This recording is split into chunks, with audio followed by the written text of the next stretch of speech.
Ingat, ketergantungan dan keyakinan kepada Allah akan mendatangkan pertolongan dari Allah yang kita pun kadang-kadang tidak bisa tahu.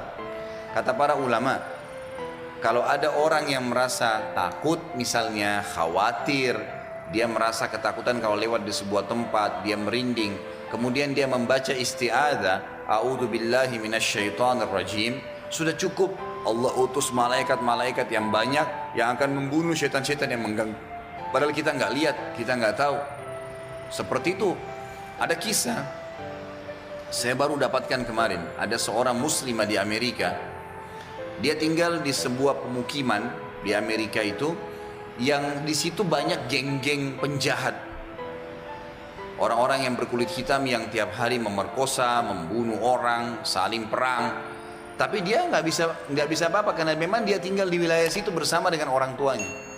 Tapi karena orang tuanya mendidiknya Islam, dia pakai jilbab.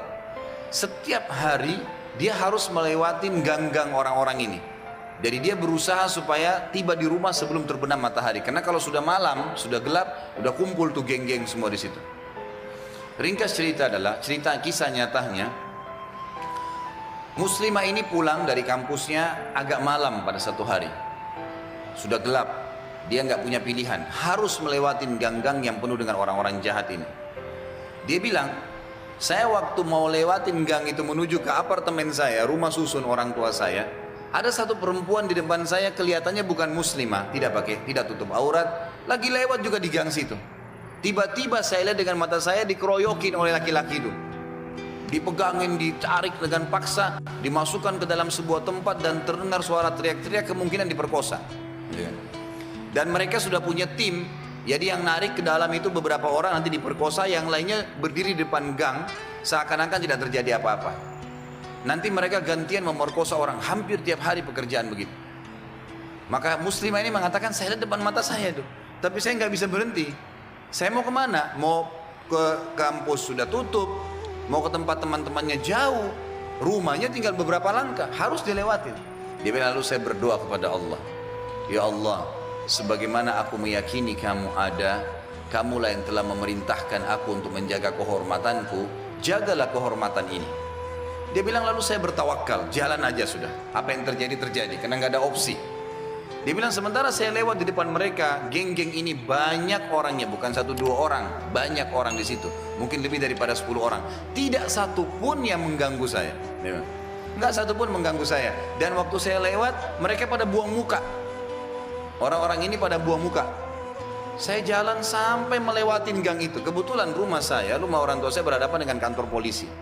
Lalu saya datang kantor polisi itu, lalu saya berkata, tadi ada kejadian begini, ada perempuan diperkosa di sebelah sana. Polisi pun akhirnya menerima laporan tersebut, lalu memeriksa, kena dekat, betul terbukti ditangkap, masih ada perempuan tadi dan memang diperkosa. Akhirnya ditangkap semua di penjahat-penjahat nih. Sementara ditangkap, dia bilang, waktu masuk di kantor polisi, mereka tahu saya yang lapor, saya pakai jilbab ada di situ. Tapi mereka setiap lihat saya pasti buang muka. Kayak orang, bukan buang muka karena marah ya, kayak orang yang ketakutan melihat saya, dia bilang. Sampai masuk di penjara semua. Sudah terungkap masalah itu, dia bilang, saya penasaran. Saya bilang sama polisi setelah itu, bisa nggak saya sebelum pulang, saya mau temuin penjahat-penjahat itu. Kata polisi, silahkan. Datang ke sana, dikawal. Dia datang, dia tanya, waktu dia bilang saya masuk ke penjara, semuanya pada tunduk, gak ada yang berani lihat saya. Saya jadi bingung, ada apa sebenarnya, gitu kan? Saya seorang wanita cuma pakai jilbab. Ini penjahat-penjahat terkenal tiap hari perkosa orang, tiap hari bunuh orang, gak ada yang ditakutin, gitu kan? Maka saya bertanya, saya mau tanya, saya yang melaporin kalian, gitu kan? Maka semuanya ada satu orang yang menjawab mengatakan, kami tahu kalau kamu yang melaporin. Gitu kan? Terus kata si perempuan ini, kalian tidak marah dengan saya? Karena ini nanti ke depannya siapa tahu mereka lepas dendam. Nggak ada yang nyaut, diam aja semuanya. Terus dibilang, saya mau tanya, kenapa waktu saya lewat tidak ada di antara kalian yang mengganggu saya? Saya ingin tahu apa sebabnya.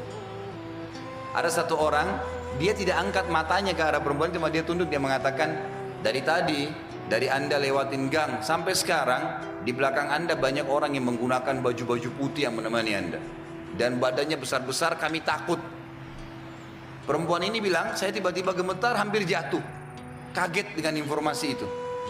Tapi itu kisah nyata, gitu kan? Kisah nyata. Dia bilang pun, Kalau begitu baiklah, dia keluar lalu dia ceritakan kepada keluarganya. Tapi apa yang kita ambil pelajaran dari kisah ini?